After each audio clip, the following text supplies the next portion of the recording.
अवधूत चिंतन श्री स्वामी समर्थ. जय जय स्वामी समर्थ. अभ्यास कर म्हणून सतत मुलांच्या मागे लागता. आईबाबांनी न चिडता करायला हवे 4 सोपे उपाय.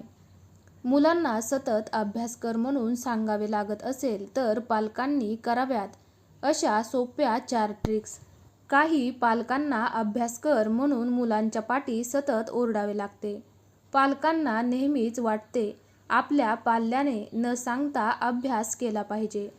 आपण मुलांना न सांगता जोर जबरदस्ती न करता मुलांनी अभ्यास करावा एवढीच इच्छा त्यांची असते. परंतु मुलं नेहमी याउलटच वागतात. मुलांना कितीही वेळा समजावून, दम देऊन, ओरडून सांगितले तरी ते पालकांचे ऐकत नाही. काही मुलं ही अभ्यासाच्या बाबतीत फार काटेकोर असतात. अशी मुलं लक्ष देऊन काळजीपूर्वक आपला अभ्यास करत असतात.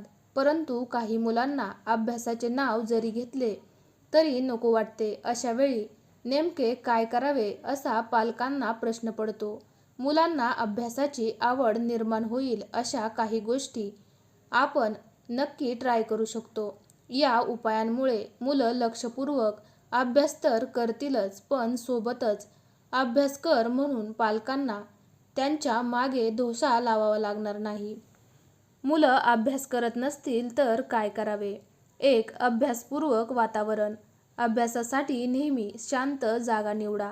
अभ्यासाची जागा स्वच्छ आणि नीटनेटकी ठेवा. शक्य असल्यास नैसर्गिक प्रकाश असलेल्या ठिकाणी बसून अभ्यास करा. अभ्यास करण्यासाठी आरामदायी खुर्ची आणि टेबल वापरा, ज्यावर पाल्य आरामात बसू शकेल. अभ्यास करताना तुमचा फोन, टॅबलेट आणि लॅपटॉप यासारखी इलेक्ट्रॉनिक उपकरणे नेहमी बंद ठेवा. 2. अभ्यासाचे वेळापत्रक बनवा. अभ्यासाचे वेळापत्रक बनवा आणि नेहमी त्याचे अनुसरण करा.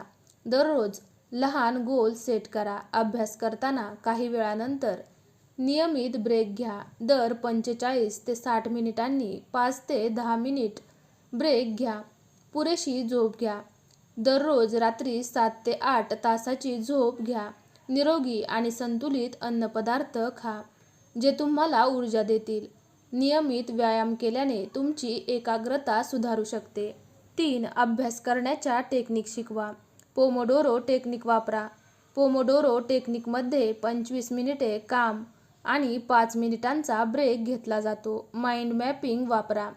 कठीण संकल्पना समजून घेण्यासाठी आणि लक्षात ठेवण्यासाठी माइंड मॅपिंग टेक्निक वापरा. शब्दसंग्रह किंवा तथ्ये लक्षात ठेवण्यासाठी फ्लॅश कार्ड वापरा. ऑनलाईन ट्युटोरियल, व्हिडिओ आणि लेखांसह अनेक ऑनलाईन साधने उपलब्ध आहेत, जी मुलांना अभ्यासात मदत करू शकतात. 4. मानसिकता. मुलांना नेहमी सकारात्मक राहायला शिकवा. त्याचबरोबर त्यांना नेहमी स्वतःवर आणि आपल्या क्षमतेवर विश्वास ठेवण्यास शिकवा. मुलांची उद्दिष्टे काय आहेत हे समजून ते उद्दिष्ट गाठण्यासाठी मदत करा. ध्यानधारणा केल्याने मुलांची एकाग्रता सुधारू शकते. कोणाचीही मदत मागायला घाबरू नका, असे मुलांना कायम शिकवा. मुलांना एखादा विषय समजण्यात अडचण येत असल्यास त्यांचे शिक्षक, वर्गमित्र किंवा टीचरची मदत घेण्यास शिकवा. आपण सर्वांनी हे समजून घेतले पाहिजे की प्रत्येक व्यक्ती वेगळी असते आणि एका व्यक्तीसाठी जे सोपे असते ते दुसऱ्यासाठी सोपे नसते.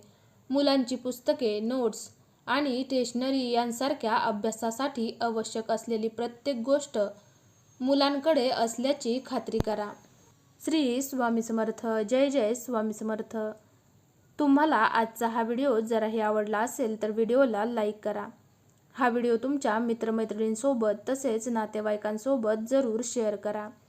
तुम्ही जर चॅनलवरती नवीन असाल तर चॅनलला जरूर सबस्क्राईब करा. चला तर मग पुन्हा लवकरच भेटूयात अशाच एका नवीन व्हिडिओमध्ये. तोपर्यंत तुम्ही सर्वांनी आजचा हा माहितीपूर्ण व्हिडिओ शेवटपर्यंत पाहिल्याबद्दल तुमच्या सर्वांचे मनापासून धन्यवाद.